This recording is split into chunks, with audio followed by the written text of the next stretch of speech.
Speaking of youth, which has always been a major point of pride for the city, and the Kalamazoo Promise continues to help our youth, what other ways is the community helping to prepare our youth for tomorrow? Yeah, I like to remind everyone that the Promise, what a great gift, but moreover, responsibility. And it's one of those responsibilities that just in any family, we have them and you have to grab a hold of and take serious.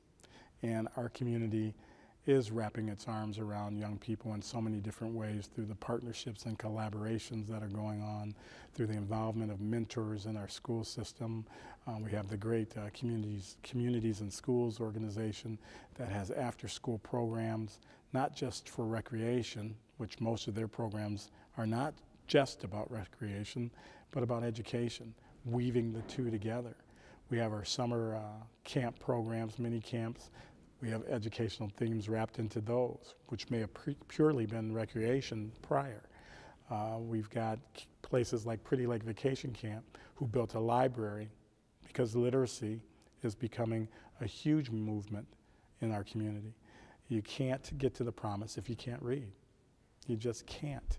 You can't be a college-going community if children are not able to read. And if we don't support our schools and dive in there as individuals and get in there and mentor and tutor, we can't be successful. Now, I understand that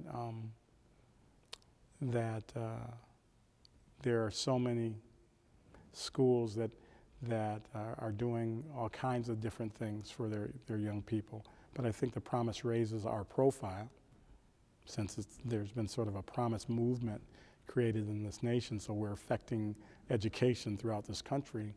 But this is one of the most impressive gifts you can give, education. It's one of the most important gifts you can give.